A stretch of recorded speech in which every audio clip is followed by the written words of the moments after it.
Hello viewers, வணக்கம் and welcome to fight club. So June 3யோட daily news analysis தான் இந்த வீடியோவில் நம்ம இப்போ பார்க்க போகிறோம்.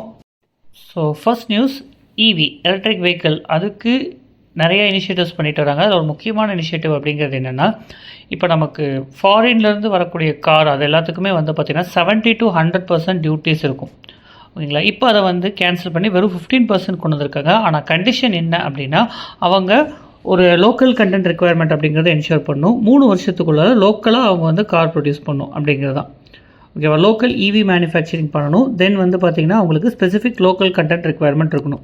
லோக்கல் கண்டென்ட் ரெக்குயர்மெண்ட் அப்படிங்கிறது என்னென்னா, ஒரு கார் தயாரிக்கிறாங்கன்னா அந்த காருக்கான பாகங்கள் அதற்கான இதெல்லாமே நம்ம டொமஸ்டிக்காக வாங்கியிருக்கணும் அப்படிங்கிற மாதிரி ஒரு கன்சிடரேஷன், ஓகேங்களா. இது இவி ரிலேட்டடாக நீங்கள் ஒரு என்னென்ன ஸ்டெப் எடுத்திருக்காங்க அப்படின்னு சொல்லும்போது அதில் மீன்ஸில் கூட நீங்கள் இதை எழுதலாம். தென் அடுத்த நியூஸ் பார்த்திங்கன்னா கீர் பவானி ஃபெஸ்டிவல். இது உங்களுக்கு யூபிஎஸ்சி பிலிம்ஸ் சம்மந்தப்பட்ட ஒரு நியூஸ் தான், ஓகேங்களா. Kheer Bhawani it is associated with Kashmir அப்படிங்கிறத மட்டும் தெரிஞ்சு வச்சுங்க. பட் இங்கே எத்திக்ஸில் பார்த்திங்கன்னா ஒரு முக்கியமான ஒரு ஃபேக்ட் இருக்குது. When it comes to secularism, இங்கே நீங்கள் அந்த கீர் பவானி ஃபெஸ்டிவலை ப்ரொடெக்ட் பண்ணது, அதாவது அந்த காஷ்மீரி பண்டிட் இஷ்யூ வரும்போது முஸ்லீம் காஷ்மீரி முஸ்லீம்ஸ் அவங்க தான் அதை ப்ரொடெக்ட் பண்ணாங்க அப்படிங்கிற ஒரு விஷயத்த நீங்கள் ஹைலைட் பண்ணலாம். தென் லேங்கர் அப்படிங்கிறது பார்த்திங்கன்னா உங்களுக்கு சீக்கோட வருது, அந்த கம்யூனிட்டி சர்வீஸ் அப்படின்றது தான், ஓகேங்களா. ஸோ இந்த நியூஸ் நம்ம ஏற்கனவே பார்த்த நியூஸ் தான். இங்கே எம்எஸ்சி எல்சா 3 அப்படிங்கிற ஒரு கப்பல் முங்கியிருக்கும். ஸோ அதனால் உங்களுக்கு ஆயில் ஸ்பில், அதே மாதிரி கார்பைட் அண்ட் அதர் அன்டிஸ்க்ளோஸ் ஐட்டம் எல்லாம் கடலில் லீக் ஆகிருக்கும். இது ஒரு என்வாயன்மெண்டல் கேட்டஸ்ட்ரஃபி அப்படிங்கிற மாதிரி தான், பயங்கரமாக அந்த கோஸ்டல் என்வாயன்மெண்ட்டை அஃபெக்ட் பண்ணும். ஸோ இது ஏற்கனவே இந்த மாதிரி நிறையா விஷயங்கள் நம்ம பார்த்துட்டே வரோம், ஓகேங்களா. ரஷ்யாவில் ஒரு பர்டிகுலர் பீரியடில் எமர்ஜென்சியை டிக்ளேர் பண்ணியிருந்தாங்க, okay. So things like that ஃப்ரீக்வெண்ட்டாக இருக்கிறதுனால இது ஒரு மெயின்ஸ் கொஸ்டினாக நீங்கள் எடுத்து எழுதிக்கங்க, ஓகேங்களா. ஆயில் ஸ்பில் ஒரு என்வாயன்மெண்ட் ஹசார்ட், அதே மாதிரி அதில் long term ecological and economic consequences இருக்கும், அதை பற்றி கேட்டிருக்கு. இது ஏற்கனவே யூபிஎஸ்சியில் ஒரு ப்ரீவியஸ் இயர் கொஸ்டினாக இருந்தது, ஆயில் ஸ்பில் அப்படிங்கிறது. ஸோ இதை ப்ராடர் பர்ஸ்பெக்டிவ் எழுதுங்க, கரெக்டான டேட்டா வச்சுங்க. தென் ஆயில் ஸ்பில் அப்படின்னு வரும்போது அது ரிலேட்டடாக அதை சரி பண்ணுறதுக்கு என்னென்ன டெக்னாலஜி இருக்குது அப்படிங்கிற மாதிரி. ஸோ இந்த கொஸ்டின் எழுதும்போது ஆயில் ஸ்பில் அப்படிங்கிறது ஒரு இன்ட்ரடக்ஷன், எந்த அளவுக்கு அது ஒரு டிசாஸ்டர்ஸ் ஆர் ஆயில் ஸ்பில் சம்மந்தப்பட்ட ஏதாவது டேட்டா அப்படிங்கிறத நீங்கள் எடுக்கலாம். இல்லை ஒரு கான்டெக்ஸ்ட்டாக இதவே கூட நீங்கள் ஒரு கான்டெக்ஸ்ட்டாக எழுதலாம். தென் அது எந்த அளவுக்கு என்வாயன்மெண்ட்டுக்கு ஒரு பாதிப்பை கொண்டு வருது, எக்காலஜிக்கலுக்கு என்ன பாதிப்பை கொண்டு வருது, எக்கனாமிக்கலாக என்ன பாதிப்பை கொண்டு வருது. இப்போ எக்கனாமிக் அப்படின்னு வரும்போது உங்களுக்கு ஃபிஷர்மேன் கம்யூனிட்டி, ஃபிஷிங் இதெல்லாமே பாதிக்கப்படும். Then loss and all those things நீங்கள் எழுதலாம், ஓகேங்களா. ஸோ அதுக்கேற்ற மாதிரி இந்த ஆன்சரை பேலன்ஸ் பண்ணிக்கோங்க. அதே மாதிரி நீங்கள் இது என்னென்ன பண்ணியிருக்காங்க அப்படின்னு சொல்லும்போது ரொம்ப லேட்டஸ்ட்டாக கரண்ட் அஃபேர்ஸில் படித்த அந்த பாக்டீரியாஸ் அந்த நேம் எல்லாம் போட்டு எழுதுறதுக்கு பாருங்கள், ஆயில் ஜாப்பர்ஸ் இதெல்லாம். ஸோ இந்த நியூஸ் பெருசாக முக்கியத்துவம் வாய்ந்தது இல்லை, ஜஸ்ட் பேசிக்காக தெரிஞ்சு வச்சுக்கலாம். ஒன்று சார்ஸ் கோவிட் அப்படிங்கிறது ஆர்என்ஏ வைரஸ். ஆர்என்ஏ வைரஸ்க்கு டிஎன்ஏ வைரஸ்க்கு வித்தியாசம் என்னென்னா, ஆர்என்ஏ வைரஸ் பயங்கரமாக மியூட்டேட் ஆகும், சீக்கிரமாக அதோட ஜெனட்டிக் சேஞ்சஸ் நடந்துகிட்டே இருக்கும், அது ஒரு கன்சர்ன்.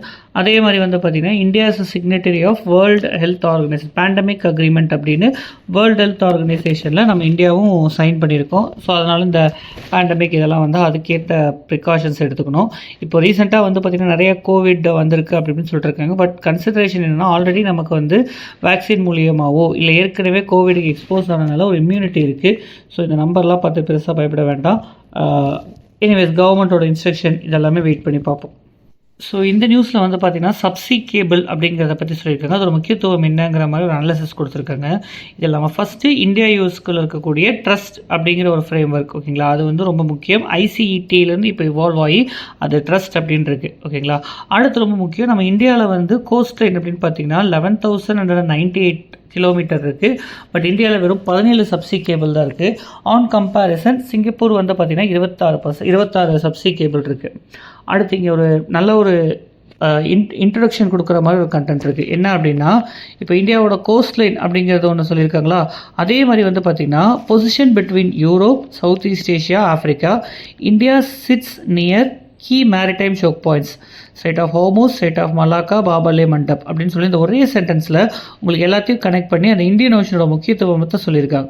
இதை நீங்கள் மல்டிபிள் ஏரியாஸில் எழுதலாம். For example importance of Indian ocean or coastal region or trade, இந்த மாதிரி விஷயத்தில் நீங்கள் ஒரு நல்ல ஒரு முக்கியமான பாயிண்ட்டாக எழுதலாம். அதுக்கு தான் அதை ஹைலைட் பண்ணி காமிச்சிருந்தேன், ஓகே.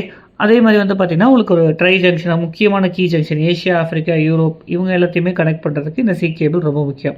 அடுத்த பிலர்ஸ் பெர்ஸ்பெக்டிவில் உங்களுக்கு இந்த மாதிரி ஸ்டேட்மெண்ட் கேட்பாங்க. ரிடண்டன்சி இன் சி கேபிள் அப்படின்னா என்னென்னு.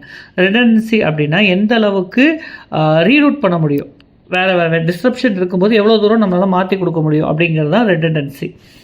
ஓகே, தென் இப்போ கரண்ட்டில் வந்து பார்த்திங்கன்னா நம்ம இந்தியன் கேபிள் எல்லாமே நமக்கு ஃபாரின் ஃப்ளாக்டு ரிப்பேர் ஷிப்ஸ் மூலிமா தான் பண்ண முடியும். ப்ரிடாமினன்ட்லி சிங்கப்பூர் அண்ட் துபாய், அதுவுமே வந்து ஒரு பெரிய கன்சர்ன் அப்படின்னு சொல்லியிருக்காங்க. இந்த எடிட்டோரியல் இஸ் கம்ப்ளீட்லி அபவுட் எந்த அளவுக்கு நம்ம வந்து இந்த சப்சி கேபிள் அப்படிங்கிற ரொம்ப பின்தங்கி இருக்கோம், அது எந்த அளவுக்கு நம்ம டெவலப் பண்ணோம் அப்படிங்கிற மாதிரி ஒரு விஷயம், அதோட பொட்டென்ஷியல் அப்படிங்கிறது தான் சொல்லியிருக்காங்க.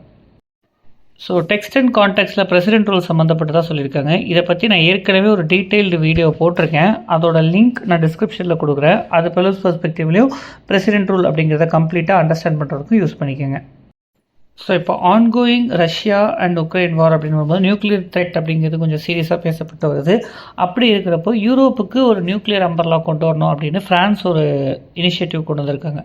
ஓகேங்களா, இதில் என்னென்னா நியூக்ளியர் ஷேரிங் அப்படிங்கிற ஒரு கான்செப்ட் வருது. அது என்னென்னா ஒரு நியூக்ளியர் வெப்பன், அவங்களோட நியூக்ளியர் வெப்பன் இருக்கக்கூடிய கண்ட்ரி ஒரு நான் நியூக்ளியர் கண்ட்ரியோட இடத்துல கொண்டு போய் அவங்களோட நியூக்ளியர் வெப்பனாக வச்சுருவாங்க. ஸோ தட் நாளை பின்ன ஏதாச்சும் பிரச்சனை வந்தால் அங்கேருந்து அதை அனுப்பிச்சு மற்றவங்கள தாக்கிடலான்னு. இதை கரண்ட்டாக வந்து யூஎஸ் வந்து B-61 அப்படின்ற நியூக்ளியர் கிராவிட்டி பாம்பை NATO state Belgium, Germany, Italy, Netherlands, Turkey அப்படிங்கிற 5 ஸ்டேட்டில் வச்சுருக்காங்க. இதே மாதிரியான மாடலை ஃப்ரான்ஸ் டெவலப் பண்ணணும்னு பார்க்குறாங்க. ஆனால் இதுக்கு வந்து உங்களுக்கு நான் ப்ரொலிஃபரேஷன் ட்ரீட்டி அப்படிங்கிறதுக்கு எகென்ஸ்டாக இருக்குது. ரஷ்யா இதுக்கு கண்டிப்பாக ஒரு எதிர்ப்பை தெரிவிச்சிருக்காங்க. ஆல்ரெடி அவங்க வந்து பார்த்திங்கன்னா உங்களுக்கு பெலாரஸில் வச்சுருக்காங்க. ஓகேங்களா, இதே மாதிரி ஒரு நியூக்ளியர் வெப்பன். அவங்க பெலாரஸ்க்கு நியூக்ளியர் வெப்பன் இல்லை, ஆனால் ரஷ்யா வந்து அவங்களோட வெப்பனை கொண்டு போய் பெலாரஸில் வச்சுருக்காங்க. ஃப்ரான்ஸ் கிட்ட சஃபிஷியன்ட் நியூக்ளியர் வெப்பன் இருக்குது. ஸோ இந்த இடத்துல வந்து பார்த்திங்கன்னா ஒரு நியூக்ளியர் டிட்டரன்ஸ் அப்படிங்கிற ஒரு கான்செப்டில் இதை வந்து அவங்க பண்ணிகிட்ருக்காங்க. ஸோ இந்த நியூஸ் வந்து பார்த்திங்கன்னா ஜப்பானோட AI regulation compared to European Union கேட்டிருக்காங்க. ஓகேங்களா, ஸோ இதில் ஜப்பானோட அப்ரோச் அப்படிங்கிறது வந்து பார்த்திங்கன்னா ரொம்பவே வந்து சில்லிங் எஃபெக்ட் இருக்கக்கூடாது, ஓவராக ரெகுலேட் பண்ணக்கூடாது, ஒரு இனோவேட்டிவ் எக்கோசிஸ்டத்தை பில்ட் பண்ணும் அப்படிங்கிற மாதிரி இருக்குது. யூரோப்பியன் யூனியனோட அதே சமயத்தில் பார்த்திங்கன்னா மக்களுக்கு முக்கியத்துவம், அதாவது ஏற்கனவே அவங்கள்ட்ட வந்து டேட்டா ப்ரொடெக்ஷனில் இருந்தாங்க, அதில் கூடனா பண்ணக்கூடாது அப்படிங்கிற மாதிரி ஒரு ஸ்ட்ரிக்டான நான் கம்ப்ளையன்ஸ் அப்படிங்கிற ஒரு விஷயத்தில் எடுத்துகிட்டு போயிருக்காங்க. ஓகே, ஸோ அந்த ரெண்டுத்தையும் கம்பேர் பண்ணி எது பெட்டர் அப்படிங்கிற மாதிரி சொல்லாமல் ரெண்டோட பாசிட்டிவ் நெகட்டிவ் அப்படிங்கிறத இங்கே சொல்லியிருக்காங்க. இதே மாதிரி யூஏஇயோடதையும் இங்கே ஹைலைட் பண்ணி சொல்லியிருக்காங்க. ஓகேங்களா, ஸோ இந்த இடத்துல வந்து ஏஐ ரிலேட்டடான ரெகுலேஷன் ப்ராசஸ் அப்படின்னு வரும்போது ஹிரோஷிமா ப்ராசஸ், ஓஇசிடியோட ப்ராசஸ், அதே ஃப்ரேம் ஒர்க், அதே மாதிரி வந்து பார்த்திங்கன்னா யுனைடெட் நேஷனோட ஏஐ அட்வைசரி போர்ட், இது எல்லாத்தையுமே வந்து ஹைலைட் பண்ணி காமிச்சிருக்காங்க.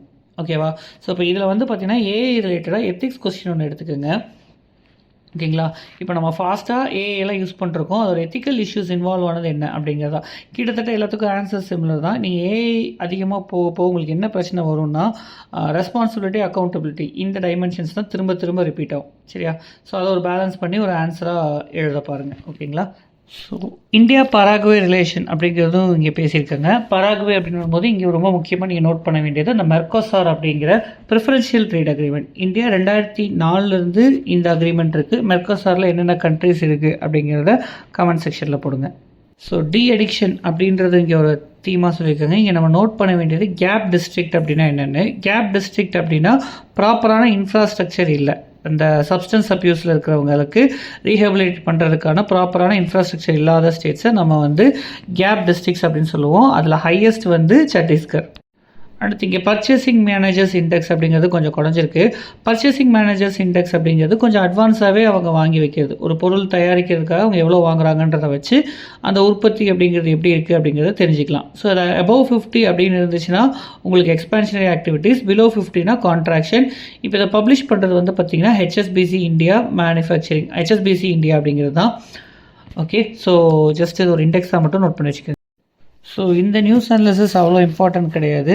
ஜஸ்ட்டு நீங்கள் அண்டர்ஸ்டாண்ட் பண்ண வேண்டியது என்னென்னா SHUKR சுகர் அப்படிங்கிறது ஒரு மீனிங் வந்து ஸ்பெர்ம் இன் இந்தியன் லாங்குவேஜ். இதை ஸ்டடி பண்ணும்போது இந்த ஜீன் தான் வந்து பிளான்ட்டோட லார்ஜ் ஸ்போரோஃபெட்டிக் பிளான்ட் அப்படிங்கிறது உருவாகிறதுக்கு காரணமாக இருந்தது. ஓகேங்களா, அப்படின்ற மாதிரி சொல்லியிருக்காங்க. நமக்கு அந்த டெக்னிக்கல் டீட்டெயில்ஸ்குள்ளே போக வேண்டாம். ஓகே, இந்த கேமட்டோஃபைட், ஸ்போரோஃபைட் இதெல்லாம் இது ஜென்ரலாக நமக்கு வந்து யூபிஎஸ்சியில் இந்த மாதிரி கொஸ்டின்ஸ் ரொம்ப டெப்த்தாக போக மாட்டாங்க. So don't worry. Phyto plankton அப்படிங்கிறதுல வந்து பார்க்கும்போது உங்களுக்கு அயன் அப்படிங்கிறது அதிகமாக இது வந்து ஃபைட்டோ பிளாங்டன் நிறையாவா உற்பத்தி ஆகி ஓஷனோட நியூட்ரியன்ஸ் எல்லாம் ஃபாஸ்ட்டாக டெப்ளீட் ஆகுது அப்படின்னு சொல்லியிருக்காங்க. அடுத்து இங்கே டிரான்சிஷன் ஜோன் குளோரோஃபில் ஃப்ரண்ட் அப்படின்னு சொல்லியிருக்காங்க. அது என்னென்னா நியூட்ரியன்ட் ரிச்சுக்கும் நியூட்ரியன்ட் புவர் வாட்டர்ஸ்க்கும் இருக்கக்கூடிய அந்த டிரான்சிஷன் தான் TZCF அப்படின்னு சொல்லியிருக்காங்க. இது ரொம்ப முக்கியம், நோட் பண்ணி வச்சுக்கோங்க. ஓகேங்களா? ஸோ உங்களுக்கு ஃபைட்டோ பிளாங்டன் அப்படிங்கிறது ஜாஸ்தியாக உங்களுக்கு வந்து அதிகமாக வந்து உங்களுக்கு அந்த யூட்ரோஃபிகேஷன் மாதிரி வந்து பார்த்திங்கன்னா உங்களுக்கு டெட் ஓஷனில் வந்து ஆக்சிஜன் கம்மியாகிறது, இந்த மாதிரி சினாரியோலாம் பார்க்கலாம்.